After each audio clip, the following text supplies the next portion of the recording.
love my HBCU. And boy, I love it, love it. I love it, love it. I love my HBCU. And man, I hope my team they won one. Yeah. I hope my team they won one. Yeah. Man, I hope my team they won one. I hope my team they won one. Yeah. I tune into the HBCU Sports Lab to see if my team won or lost.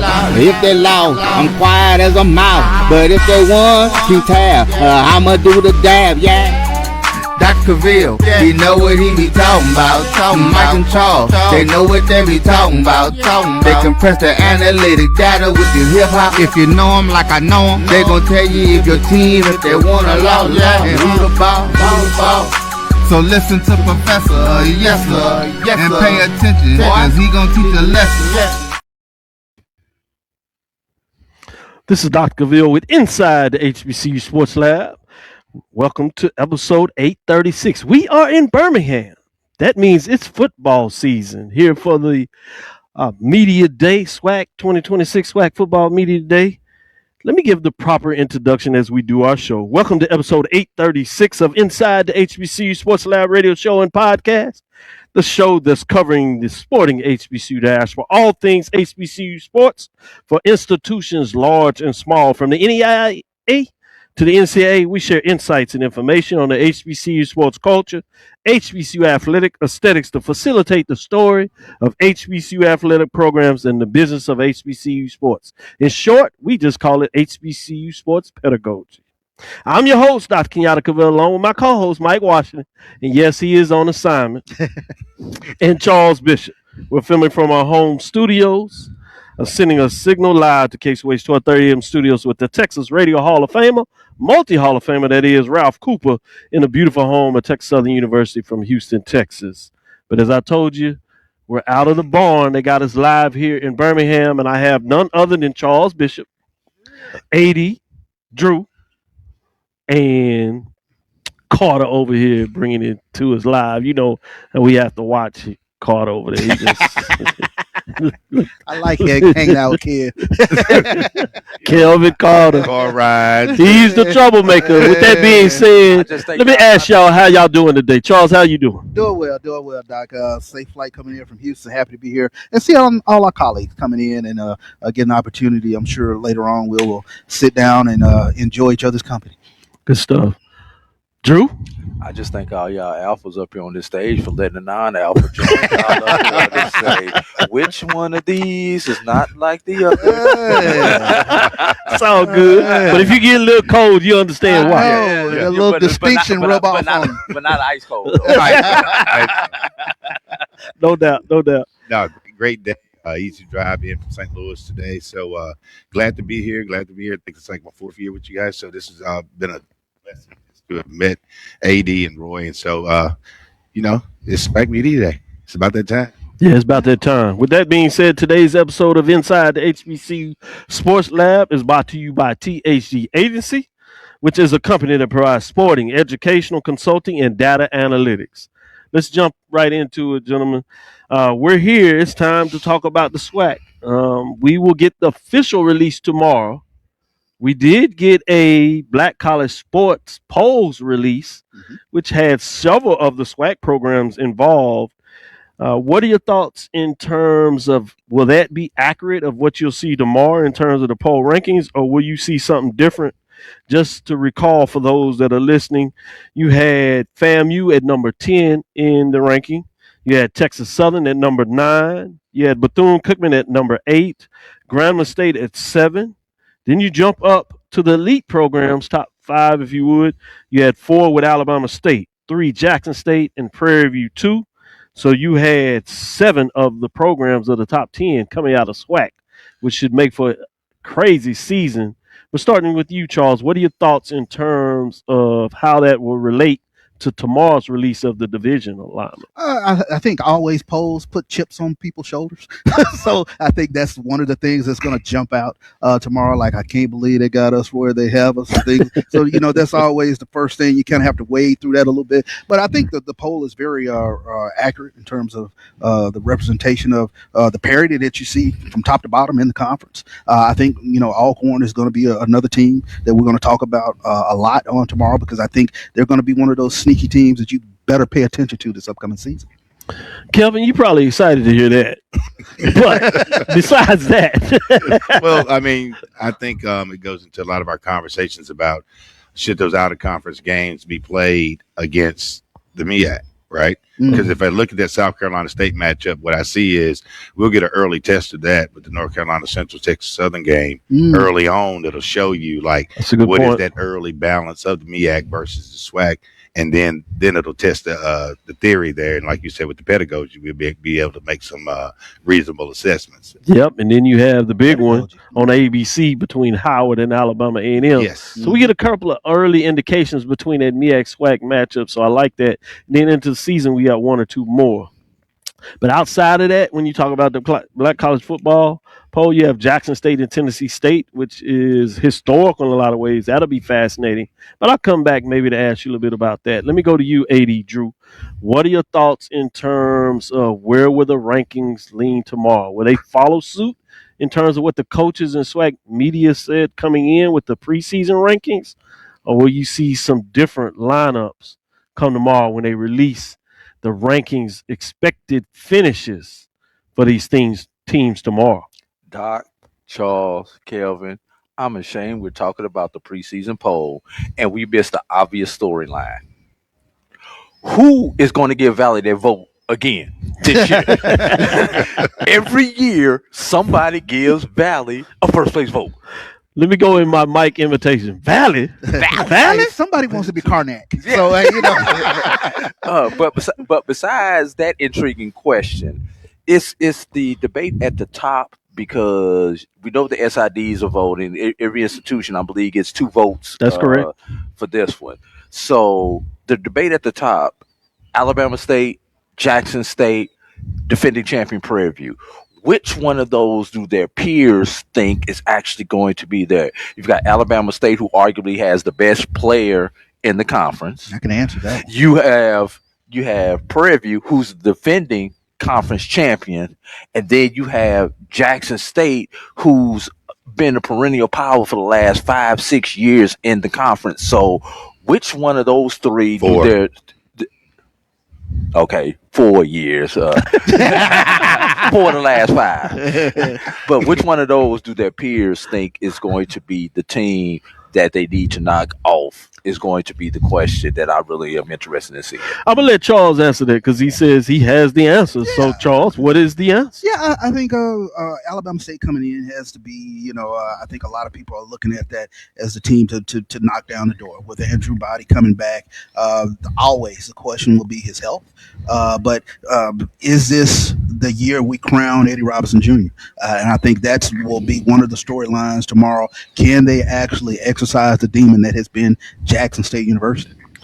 Well, who's homecoming at this year? Who's homecoming are they playing on this year? Actually, Jackson goes to Montgomery, November 14th. Circle it's not homecoming. No, it's not homecoming. So Circle that that's one not on a your homecoming game for either November one this 14th. year. Yeah. November 14th. I'm glad for that though. Oh yeah. So Prairie View also goes to Montgomery. When you start looking at these schedules, I tell folks look at schedules. People get excited with players, and we'll talk about Andrew Body. Yeah. Before we close out this segment, which will be certainly important in terms of what that looks like. But people oftentimes get enamored by coaches, which I think makes sense. Who are some of the better coaches in the league? Their expectations up there. And then people fall in love with brand names. Sure. All over the country, no matter what league, people love brand names. We have brand names in the SWAC, and people tend to get excited when these brand names play. To their credit, Jackson State is one of those brand names has lived up to it. Yep. Another one, Southern, has not. And we got a coaching change. FAMU did not. So we have a coaching change. Traditional brand name, Grambling. Is a good one. Yeah. Because I literally had forgot about them. Yeah. Yeah, and they have a strong lineage. But I got a question for the group then. Based on You're not mad at me because I didn't call Alcorn State a brand name? No, it's not a brand name. Okay. Cassim is a brand name. How about that? I will let the Alcorn State fan base take you up on that. Cassim is a brand name.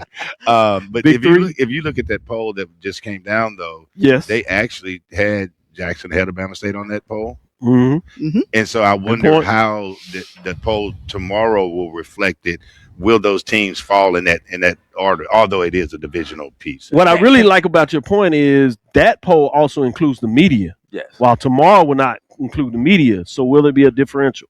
Go ahead, Drew. I was going to say, when we look at the poll, outside of seeing which one is 1, 2, and 3, let's look at the first place votes, though. That's the line of the poll I really am interested in when it comes among those three. How many first place votes, despite, and we saw it in the Black College poll, you had teams who had more first place votes, but less points overall. So that's either that boom or bust with a particular institution and everything. So those are the little storylines that I'll be looking for tomorrow when that poll is released. Let's take our first break. We'll come back on the other side. We're going to get into the Eastern Division.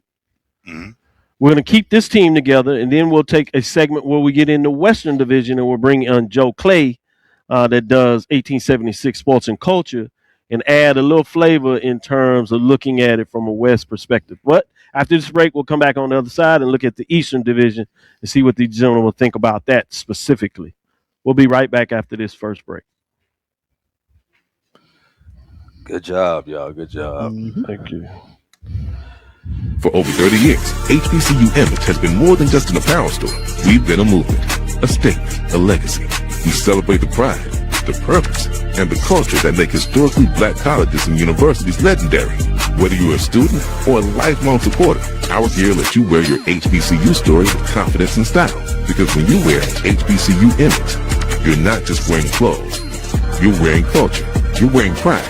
You're wearing purpose. HBCU Image. Ever told yourself, I want to get into real estate but don't know where to start? Here's something just for you. From Friday, July 31st to Sunday, August 2nd, the Learn Real Estate Fast Masterclass is coming to McKenzie Office Park in College Park. You'll learn wholesaling, commercial investing, and how to purchase property with zero money or credit. I can tell you, education and access are everything. This masterclass is designed to give you both. Whether you're brand new or ready to level up, this is where you start making real moves. Enjoy free lunch, free study materials, and receive a certification of completion. So don't wait. Seats are filling fast. Do not sit on the sidelines while others build wealth. Take that first step toward ownership and legacy. Get your tickets now at learnrealestatefast.com or tickpick.com. For more information, call 678-859-3303. Master the market. Build your legacy. Secure your future today.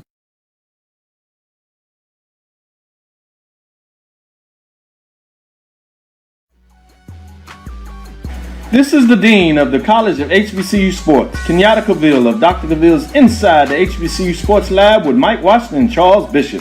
Come mix it up in the lab where the course lecture is in session every Tuesday from 6 o'clock p.m. Central Standard Time on Facebook Live, YouTube Spreaker, or the BCSN app, as we discuss all things about the HBCU sports culture, including exploring the week that was in the sporting HBCU diaspora, as well as the upcoming week of HBCU sports.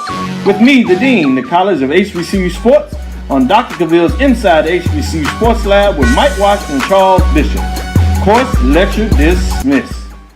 Introducing the HBCU Trivia Game. It's more than a board game. It's a journey to the legacy of historically black colleges and universities. Here's how it works. 2 to 4 players, ages 13 and up, start as freshmen and roll the dice to advance. But here's the twist. You can only move forward by answering trivia questions about HBCU. Test your knowledge of notable alumni, key historical events, sports milestones, and fun HBCU facts. Watch out for spaces that can propel you ahead or set you back. And if you get a question wrong, you stay put until your next turn. The first to reach graduation wins. The HBCU Trivia Game. Support, educate, entertain. Available now. Let the journey begin. Football fans, HBCU football is back in the ATL on August 29th with the Cricket MEAC SWAC Challenge Kickoff presented by Toyota, representing the SWAC, Alabama A&M, and representing the MEAC, Howard, Bulldogs, Bison, the Marching Maroon and White, the Showtime Marching Band, the premier FCS matchup in primetime with a kickoff trophy up for grabs. Join us pre-game for band jamborees, food, activations, and fellowship. For tickets and information, visit MEACSWACChallenge.com.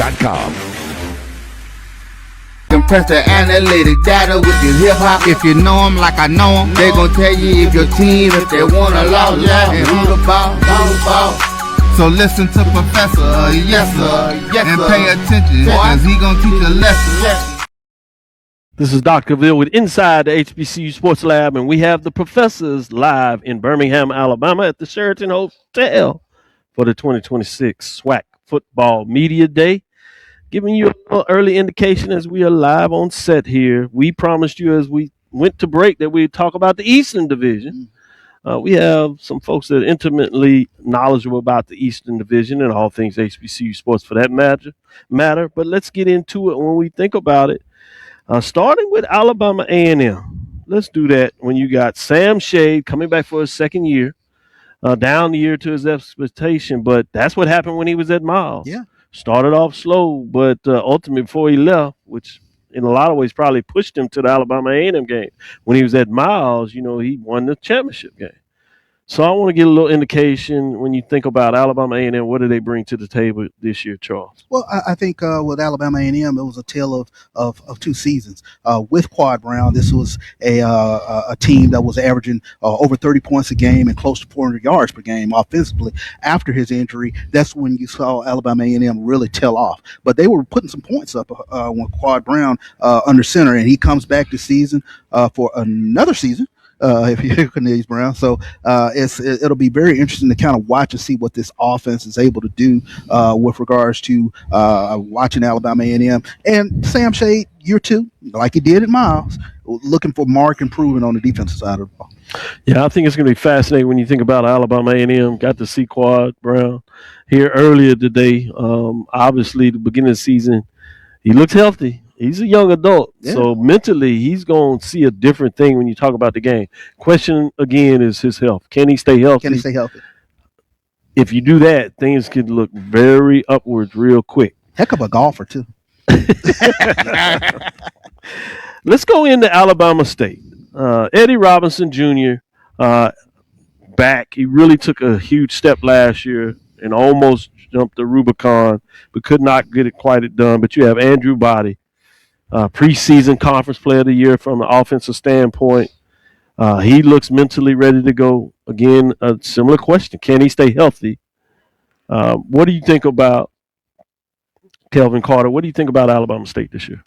I think they'll be really strong. Body is the great equalizer, but I do think if it was because we watched it, I believe I was watching the Alabama State-Jackson State game at our Alcorn tailgate because we were coming out of a game. And I just feel like with regards to that, I think Jackson has really got something to prove, and they're going to play that game on the road. And I think Alabama State will have the same production too because they do have the best offensive player.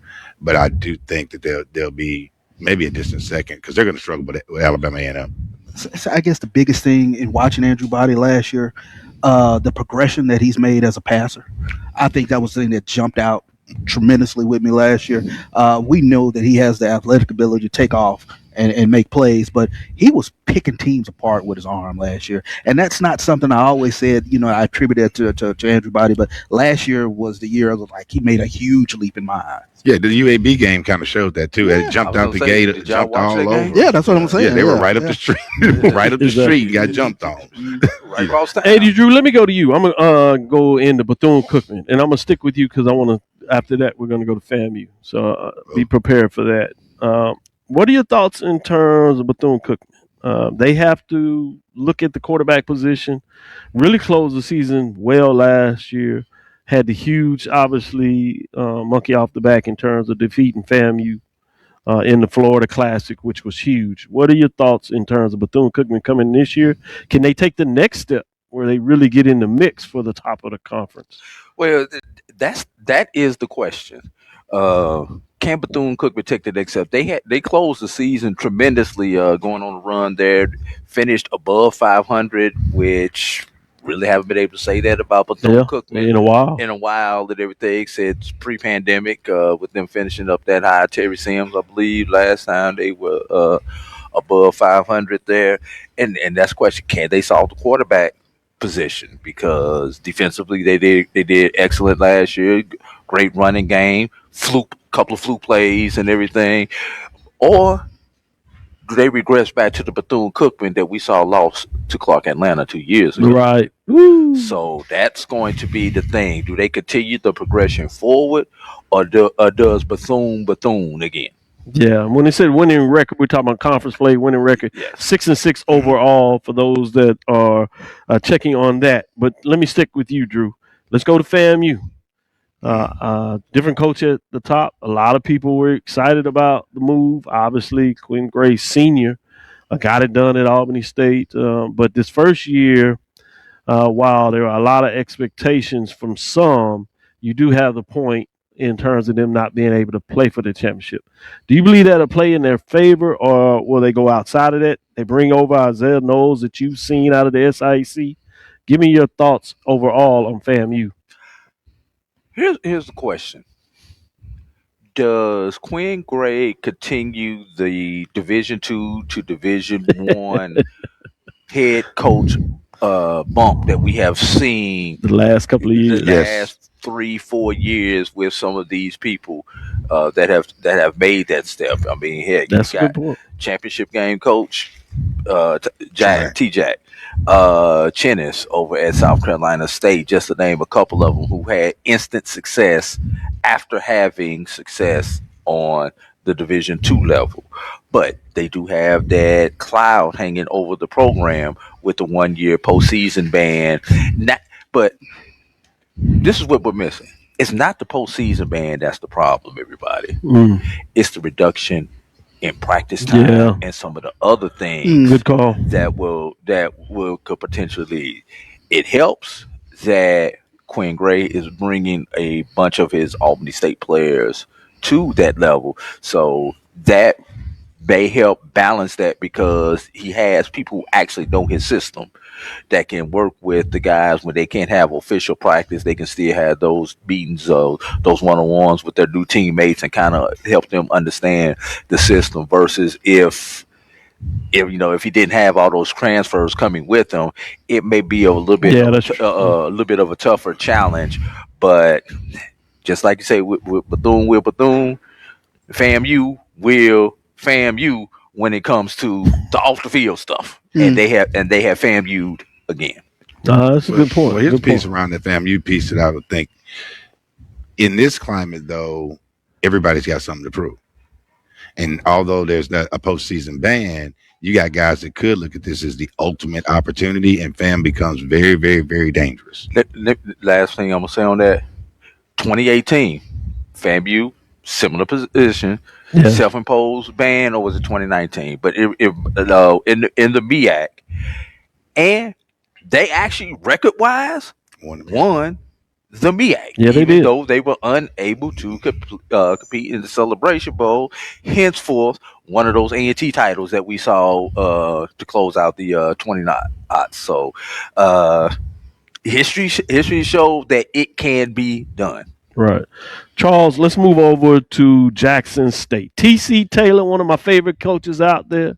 Had him in the hunt for a Texas Southern job a couple of years ago. I'll put that out there. I told him. That was but with that being said, he's at home, so he's happy getting it done. What do you think in terms of them? You got Jared Lockhart coming back for his sophomore year. He ended the year really strong last year, was able to get them and host a championship game, even though Prairie View got it done on the road for the first time for a team losing at home. I imagine there's some feelings about that, about them finding a way to get back. How much do they use that to push them? Because you often have coaches also talk about last year. Yeah. How does that work for Jackson State this year? Yeah, I think there's going to be a huge chip on Jackson State's shoulder this upcoming season. When you take a look at it, Prairie View came into the belly of the beast, Mississippi Veterans Memorial Stadium, and got the W. I've told our fan base last season, before you start, planning your trip to Atlanta, hold on, this is a good team. And Jackson State got humbled a little bit last year. One of the DNA of Jackson State football, the meat and potatoes of Jackson State football, is a strong running game, massive road graders up front, And they lost some pieces last year. They lost Davenport. They lost Ahmad Miller. They lost Travis Terrell.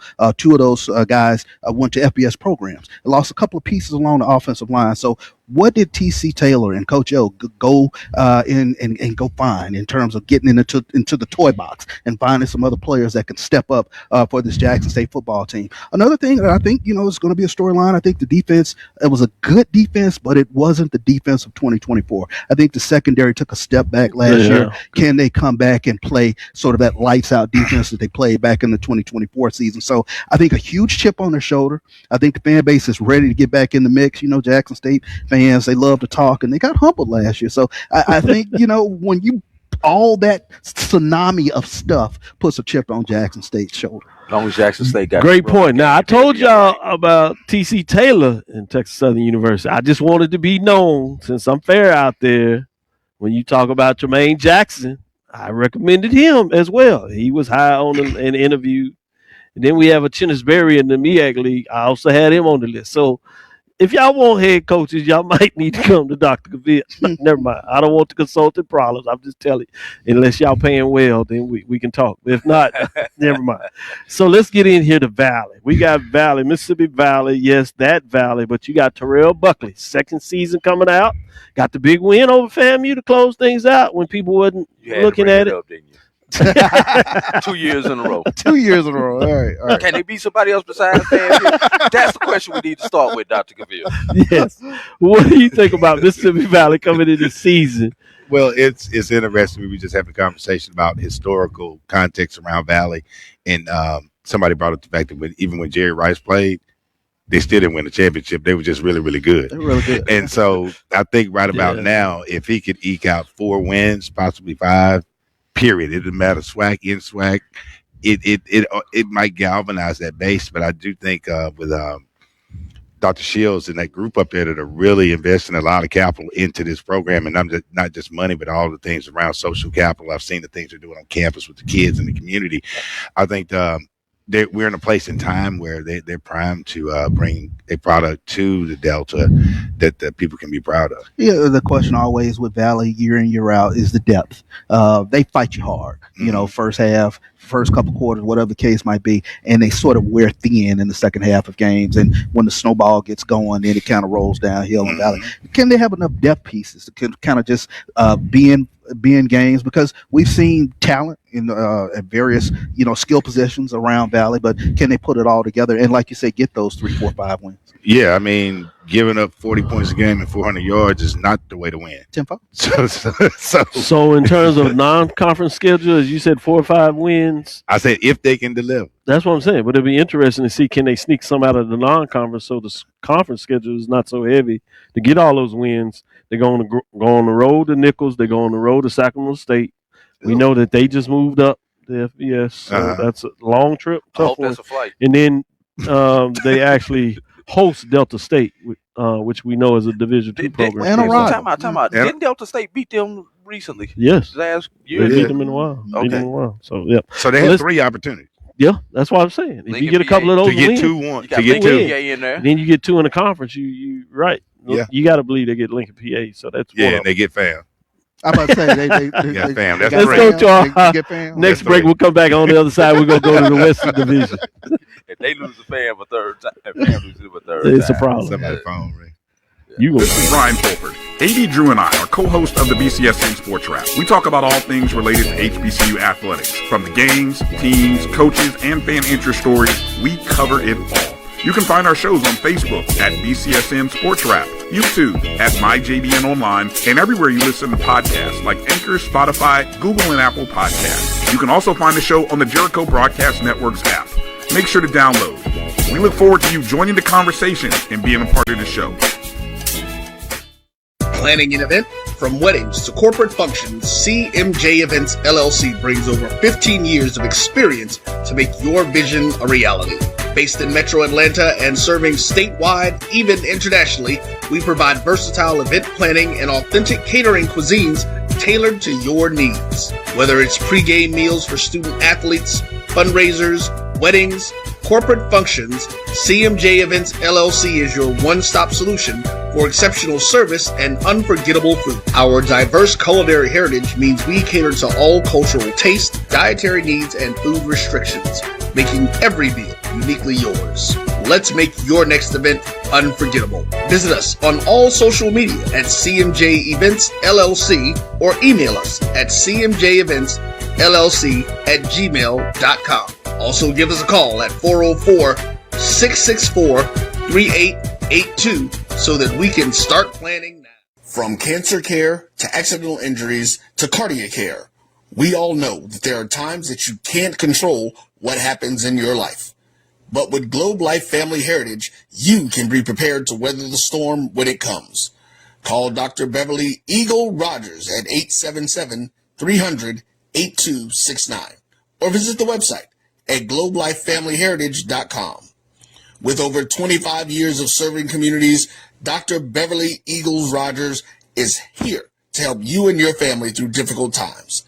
Dr. Beverly takes pride in Globe Life being one of the few companies that returns 100% of premiums to clients that stay healthy. So for more information, call Dr. Beverly Eagle Rogers at 877-300-8269 or visit the website at globelifefamilyheritage.com. When it comes to professional learning, teachers deserve better. From the leader in online learning, Stride brings you the Stride Professional Development Center, an on-demand library of mobile-friendly courses that gives teachers choice and flexibility, allowing them to learn anytime and anywhere. Our dynamic courses provide bite-sized learning and help educators advance their knowledge while also gaining professional development hours. It's time you take charge of your learning. Visit us today to get started.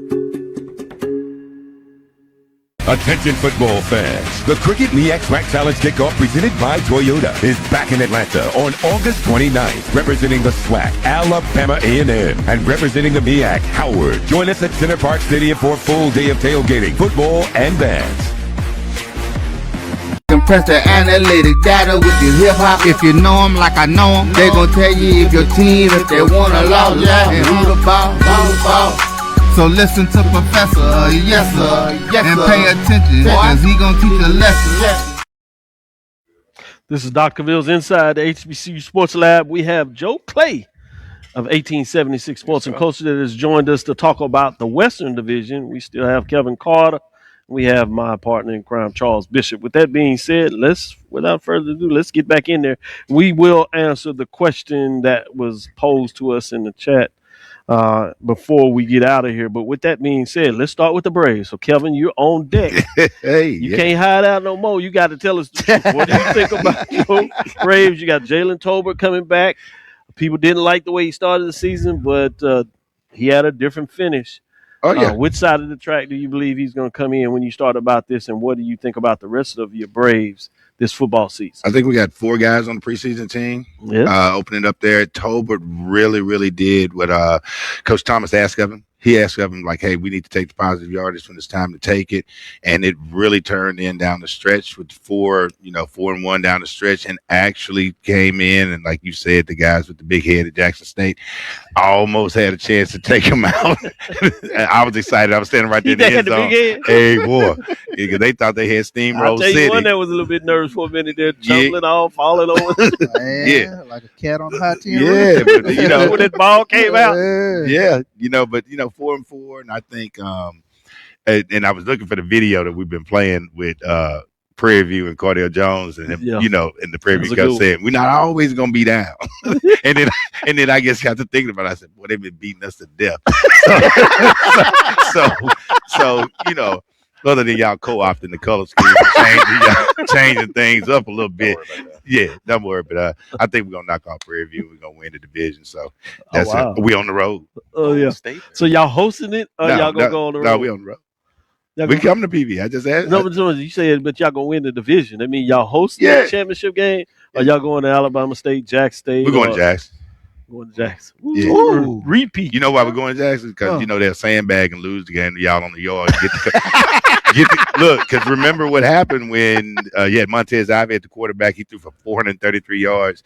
They beat There's Jackson too much State Mississippi beat love. on. That's enough. Yeah. That's enough Mississippi. We gonna take you to Now let's go. Louisiana. We're gonna do. What are your thoughts on Grambling State coach coming in there? Mickey Joseph Yes, sir. finished with the winning record last year. Yeah. As we heard earlier today, you got 3 coaches in the league out of New Orleans.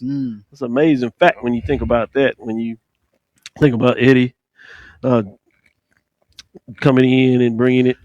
What are your thoughts in terms of Grambling State this year? Well, I think the big question mark is around quarterback. I know they named their quarterback back in the spring, but Grambling last year was a little Jekyll and Hyde. Now they were 7-5, but they struggled. They fought with Kentucky State. They get the huge win over Jackson State. They lose to Texas Southern. So which Grambling team are we going to get? And do we get back to this Grambling brand of football that, a lot of our childhood we grew up on, in terms of, and I've often said Grambling doesn't stay down very long. Is this the season that Grambling gets back into the forefront of things? Because, if I'm a Grambling State alum and I'm kind of looking around at Tremaine Jackson, like, really? Year one? No, I want to be back in the thick of things. I want to be back in the football business. So I think that's one of the questions surrounding Grambling. Can they that State Fair Classic? That's going to be huge because that is a litmus test. Yeah, and if you talking about the State Fair Classic, but if you talk about Braves and Panthers, I don't think they have too much love for Grambling in terms of them coming in. Speaking of those Panthers, and before we do that, one thing Grambling has to find out about the quarterback position. They had news about the transfer quarterback, but as much as you talk about Grambling, you didn't seem too excited about that. Yeah, I mean, every year we kind of get excited about Grambling because the Grambling's a brand. But they like I said, they were Jekyll and Hyde last year. But kudos to them. That was probably the upset of the season last year, knocking off Jackson State in Las Vegas. Joe, let's talk about your Panthers. Tremaine Jackson comes in after first year. It's not much way he can go further up, but to win it all. While we saying that, I do like your shirt, 1876 Sports and Culture Podcast. Yes, sir. Celebrating the HBCU of Texas. The HBCU of Texas. That is correct. Nice. That's a nice little piece there. Yeah. Good marketing. Good marketing, Joe. Yeah, and great apparel too. Hat looks real rich and everything. Well, you tell high the Buccaneers out of prison. High level detail. Hey man, when you go to the Celebration Bowl, you got to step up your game, don't Tip off. Yeah, y'all collected the bag. Don't pass go. Speaking of quarterback, what are your thoughts in terms of the Panther? Where are they going to go in terms of the quarterback room? Overall, defense should be strong. But give us some more indications. What are your expectations about Prairie A&M Panthers for 2026? Well, just as last year, it's going to be we're going to start off with a quarterback by committee. I expect to see at least 2 quarterbacks start the first game against Tarleton State and possibly the next game the following week against Texas Southern. Tevin Carter is a returning part-time starter, so he's going to get first crack at that job. But Coach Jackson brought in about 3 or 4 quarterbacks, 2 of which I believe will be able to compete for that starting role. So we'll see who wins that out. Hopefully they'll take all their bumps that first Tarleton State game and improve upon whatever we see against Texas Southern, because that's going to be a very tough game. I think if Prairie View fans and HBCU fans are not aware of Tarleton State, that's a heck of a team with a whole lot of talent. And so our quarterbacks that do play in that game, they're going to take some hits and they're going to have to prove themselves, and they're going to have to come out of that game healthy. Yeah, I know you've been in Texas a long time. You're Texas in many ways, but you still got Louisiana roots. Yes, sir. We talked about New Orleans and the coaches there. Let's go to Southern. What are your thoughts in terms of Marshall Faulk? We got the experience now. Another NFL Hall of Famer comes into the SWAC. I'm interested. What are your thoughts in the private forums? You've been pretty high in terms of how he's recruited, but how's that going to translate in terms of the season for Southern and Marshall Faulk? Well, when he started out, I'm gonna call him Coach Faulk, since Coach Prime wanted to be called Coach Prime. Coach Faulk started out digging hard in that Southern Louisiana area, New Orleans especially, because that's where he's born and raised. Yep, his connections there. Yep, all his connections there at all the local high schools. He moved out to California and started to look for some talent there. So things started out pretty exciting for them. They got a little quiet. I hadn't heard a lot of recruiting noise since then. So with every other team in the SWAC, it's going to be about quarterback play, right? Yeah. The quarterback in the SWAC and college football is the differentiator. Make a break. Make a break. Yeah. So we'll see. He's got 2 quarterbacks. I'm not sure if they haven't named the starter. He named the starter. He named the starter? Yeah, I spoke with him at the press conference. He's named the starter, and he also talked about the running back transfer from LSU that came over. So that's a big deal. They've taken Trey Holly. Trey Holly. They took 15 pounds off of him. He's a little bit more nimble and a little bit more ready to go. And he's healthy. And a lot of times, even though he did everything last year, he got a little bit of an injury. So that's fascinating. So you'd imagine that they're going to try to run the ball. So that comes down in terms of the offensive line play. Here's the question that I have is, how does Prairie View react with the target on their back this season? I believe Coach Jackson has, the coach sets the tone for your team, right? Coach Jackson is not about that foolishness. He's got those guys centered. He allowed them to celebrate the SWAC championship and the Celebration Bowl for a couple weeks, and then it was right back to work, and it was right back to building that team.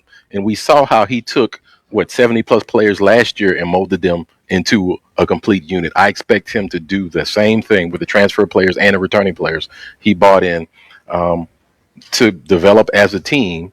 It may take a couple games, of course, like it did last year, and as we spoke about the quarterback position. But I expect them to play well with that quarterback, that target on their back. I expect for them to show up ready to play every week, because that's what Coach Jackson is. That's who he is. He's proven himself from stop to stop to stop. I don't expect any drop off. I think everyone in Panther Nation expects to see the same, if not better, product that we saw on the field last year. Do you think 2 quarterbacks is no quarterback? No, not at all. Because we see this in college football all across this landscape every year, right? Somebody got to step up. The summer is not enough time to decide who the man is. It takes a couple games. Especially in this new environment with transfers. And I think in some ways the number of transfers he had will help, because a lot of those folks really didn't experience what took place last year. But also, too, though, I think in those so other they're going to be hungry, and he's going to have that mindset. And it's not going to allow those players to sit on the low, because they're going to be chased for their position. Right. Not. So I think in some ways this new model you had that everybody in with transfers, particularly the number he has, is probably going to be a little more beneficial. But let's get on to Texas Southern. Chris Dishman, another NFL player that's come back and is coaching in the SWAC. We got litter of them. Almost half the SWAC has that format, and the other half has the Division II move up format. So it's interesting to see which of the battle, in terms of how you name your coach, works out. Texas Southern coming in, transfer Cameron McCoy at the quarterback position. KJ last year for Texas Southern played a hell of a season. Yeah. This is a team that's interesting. I think people forgot about it. Last year they finished 6-5. People were somewhat happy about the fact they had the winning season. But I had to remind everybody, when you go back to that first Labor Day game that came down to the last play where they actually got it back in terms of times on it. If Texas Southern wins that game and everything else plays out the same, Texas Southern and Prairie View are tied at 6-2. Because of the head-to-head tiebreaker, Texas Southern goes to Jackson State for the championship game instead of Prairie View having that magical season. So they may not be as far back. And I think Dishman likes the fact that people are not really looking at him. Exactly. And he can mold his team to play some football. Yeah. Charles, what do you think about Texas Southern? Yeah, I think that's a very good point. I think they are just, hovering under the radar, if you will. But last season, stability at quarterback. They weren't hurt as much by the injury bug last season, and they found a ground game. Atheon Renfro was a tremendous running back for Texas Southern, and they played with a level of physicality. And one of the things that really kind of jumped out, we've watched Texas Southern sort of wilt in the second half. That didn't happen a lot last year. You actually saw them step up in the fourth quarter. Big win on the road against Grambling, where they were able to eke out a win on the road. So those are the games that we've seen Texas Southern lose of the prior years. Last one we have in terms of the Western Division is UAPB, the Golden Lions. Some people put them in the same framework of Mississippi Valley State, maybe a little different there. What are your thoughts in terms of the Golden Lions of Pine Bluff? It's a resource problem, unlike very similar to the Valley's problem. Valley has some challenge around area, location, the whole nine. But I think what they're battling up there is just the fact that it's just a struggle to get out-of-state players in and working under some constraints. And they've transferred, like, they've lost their best player to University of Arkansas because they played him a couple of years back, the wide receiver. But on the notion of these coaches, I think their coach does a great job motivating these guys to play. When I say they play hard, be ready to play. When they play hard, because they beat us Alcorn at the Southern Heritage last year, and we will be back there on September 12th for that game, looking for some revenge and some get back to show them that early litmus test. Yeah, early litmus test with that. But on the piece around the coaches, I think we have found a little niche with the after you take away the pomp and circumstance and a lot of the glitz around Coach Prime coming in with Jackson State, which he did a great job. All these guys, if you just kind of look at it pound for pound with the NFL guys that came to the SWAC, added stability, added credibility, brought in people, but most of all, brought coaches to the position sides of those staffs that may not have normally came. And then the Division II guys came in super hungry, trying to prove something. So you got a group of pros and you got a group of Joes, and you got some guys that's really, really putting their best foot forward to coach these teams up. And I think that's what makes the leagues a lot more balanced and parity. It's a lot more balanced than one might think. Yeah. Because what you just said, I remembered that part about they owned the tiebreaker, and it would have been Texas Southern in that game.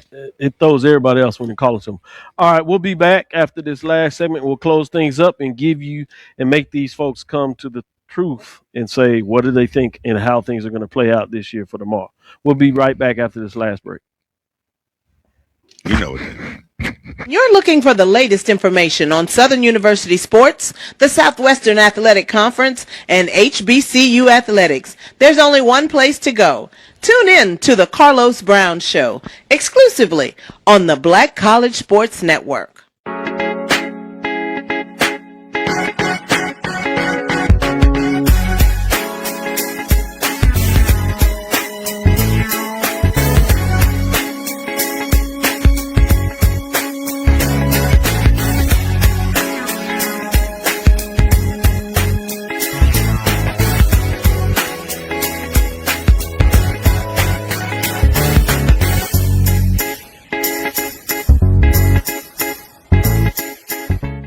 If you've ever told yourself, I want to get into real estate but don't know where to start, here's something just for you. From Friday, July 31st to Sunday, August 2nd, the Learn Real Estate Fast Masterclass is coming to McKenzie Office Park in College Park. You'll learn wholesaling, commercial investing, and how to purchase property with zero money or credit. I can tell you, education and access are everything. This masterclass is designed to give you both. Whether you're brand new or ready to level up, this is where you start making real moves. Enjoy free lunch, free study materials, and receive a certification of completion. So don't wait. Seats are filling fast. Do not sit on the sidelines while others build wealth. Take that first step toward ownership and legacy. Get your tickets now at learnrealestatefast.com or tickpick.com. For more information, call 678-859-3303. Master the market. Build your legacy. Secure your future today.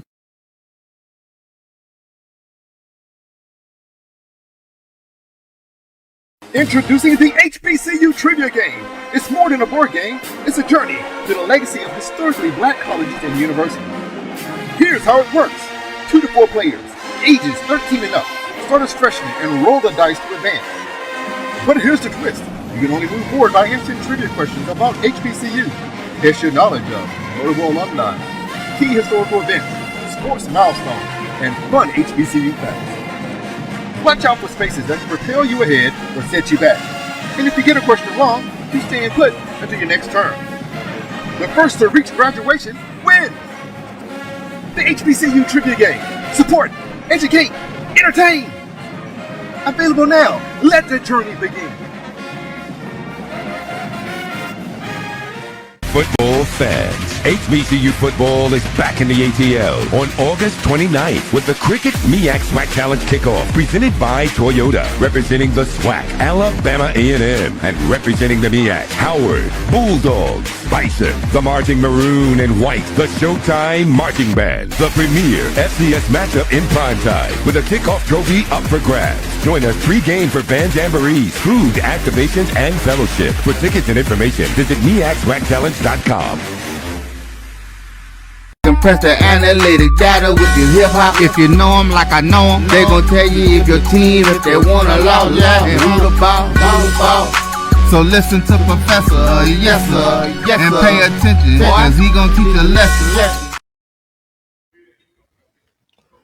Dr. Cavil's inside the HBCU Sports Lab. We're here with the professors to close things out. We're here with the 2026 SWAC Football Media Day in Birmingham. I do have my press media, and I'm ready to go. I have my flag here with HBCU, so it's really going to be in on tomorrow in terms of looking the part to getting it done. With that being said, it's time to put you all on the spot.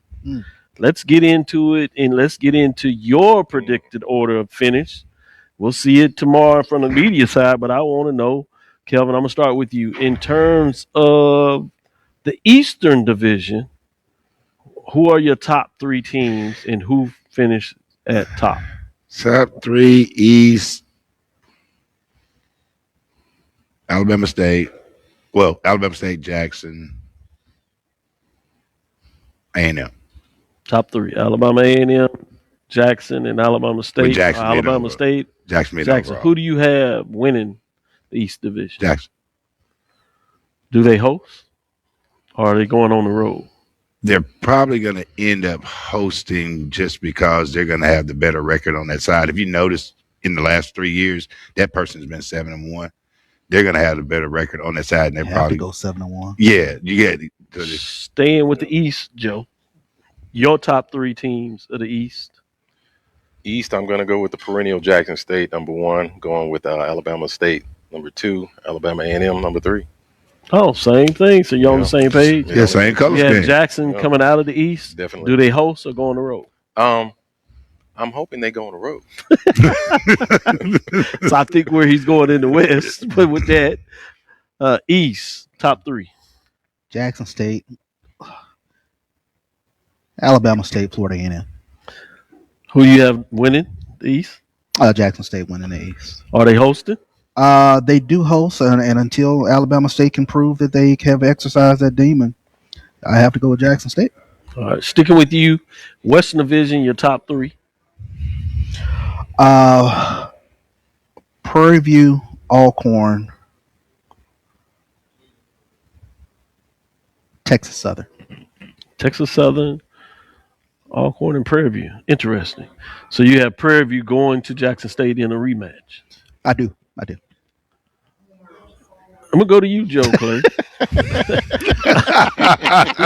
It is a lot of homers on it. What do you mean homers? I'm not the one. I get to ask the question. Joe Clay? On probation. You said you hope Jackson State go on the road, but you didn't say who they're going to. So what are your top three in the West? My top three, Prairie View, Grambling, because I think Coach Joseph is going to get this team playing well. Wow. And TSU. So it finishes early for you in terms of that State Fair Classic. It's basically going to determine the top of the division. That's the difference. That's the that game. is going to tell the story. That's the game. Now, any given Saturday in a SWAC. So, I agree with that. This is predictions and what it is. We know that it's going to play out on the field, and this is for fun to get people thinking about it and yell at you a little bit because it's not their team. So you have right. So you have Jackson coming to Prairie View. I do. Wow, fascinating. Yes. Well, I think we're going to split that vote with this. Looking at the West, top three teams: Prairie View, Alcorn, Grambling. And so, who do you have winning the West? Alcorn. And you so you already alluded earlier that Alcorn actually is going to go on the road for the championship. Yeah, we're going to get the back-to-back rematches between Mississippi schools. That would be fascinating. But we're going to have to go on the road just because. I prefer Joe Clay's scenario, but I like that idea. Well, you double dip with this whole situation. That's the reason why you're not even biased when it comes to this. It's like implicit bias. Bias is facts. Yeah. Facts are a purple and gold team will be playing in the SWAC championship. I like that. That's a fact. I like that. All right. Final thing here, gentlemen, starting with you, Joe Clay. Anything that we need to think about, and are you saying that listeners need to prepare for tomorrow? I believe we've got a ton of coaches with a lot of character and swagger in SWAC football. And it's going to be fascinating to me to watch these coaches. Some prove that they can coach. Some prove that they can be consistent. Some prove that they can develop the quarterback that they need to develop. Fascinating. And I think that's what it's going to be. I think this is going to become, if not already, a coaches league. Good stuff. And we'll see that tomorrow. Good. Kelvin Carter. Yeah, I think to piggyback on that, it's getting back to the time when we talked about WC going to, we talked about Caston, we talked about Danzy, we talked about Cooley. You know, the names of the players did resound, but you knew a brand of what was coming based upon the guy that was coming in the front of the tunnel. So I think that's something that, and I think really, Tremaine embodies it. Because he embodies it like that. That's a guy I play for every day of the week. Yeah, you're right. That's a good point. Yeah. Charles, I'll allow you to close it out. Yeah, I think, kind of to put a brick on what you guys are saying, because the coaching and the coaching staffs have gotten so much better in the league, it adds to the parity. Week in, week out. You just don't know what's going to happen. Yeah. You like to predict, but it makes you tune SWAC TV ready. Get your SWAC TV ready, because it makes you tune in week to week, and you're going to get that head turner games. I think there'll be multiple head turner games this upcoming season. Yeah, that's fascinating when you think about that. Obviously, tune in to HBCU Go. They're in the house, and then you have ESPN, ABC, in terms of them doing what they're doing. So it'll be fascinating to see. From this side, SWAC football and HBCU football all together when you think about the MEAC, SWAC, CIAA, and SIAC. That'll do it for us. Thank you for listening to Inside the HBCU Sports Lab. Make sure you share our podcast with your friends and colleagues. I am Dr. Kenyatta, Cavil, the Dean of HBCU Sports, coming from inside the lab in the College of HBCU Sports with Mike Washington and Charles Bishop, as Mike Washington is on assignment. So you've been able to be blessed with AD Drew, Kelvin Carter, and Joe Clay. Bringing you some love. Of course, my buddy here, Charles Bishop, is giving you all the inside information. Again, we want to thank you for listening to Dr. Ville's Inside the HBCU Sports Lab. Every Tuesday and Thursday, we're here at 6 o'clock Central Standard Time. We do plan to give you a show out of Atlanta, because we'll be riding over for the MEAC SWAC Challenge, and that's the Cricket MEAC SWAC Challenge presented by Toyota. As they do their press conference on Thursday, we'll give you some insights and updates in regards to Howard and Alabama A&M. It'll be fascinating to see what that looks like. And then we get excited as we get into things. Sunday morning, we'll give you updates, and we'll get to talk about any given Saturday. Given Saturday, right. We look forward to next Thursday as we discuss the latest news in the lab. But before that, tune in tomorrow as we will be live here giving you all your insights and a slightly different perspective. Make sure you turn in your SWAC TV. You got to get that in. But if you want to get a little different perspective in the way that we get down, make sure you find a way to tune in to BCSN, as we'll give you inside information of what that looks like. We look forward to that tomorrow, and then our show on Thursday. Also, make sure you check out ONG Strike Zone. Charles, Carlos Brown, as he's in town, we've seen that. Kelvin is over here bringing up the ONG, giving his insights in terms of what that looks like. Brian will be in here. So we're excited. We got a full stack deck and a full team, so make sure you tune in us tomorrow. Again, follow me, Dr. Kenyatta Cavil. That's DrKenyattaCavil. That's Threads, Facebook, and Instagram. Inside the HBCU Sports Lab 1 on Facebook. Inside the HBCU Sports Lab on YouTube. Dream big. Continue to move forward. We will talk with you soon. Charles? Of course. Joe? Lecture. Kelvin? Class dismissed.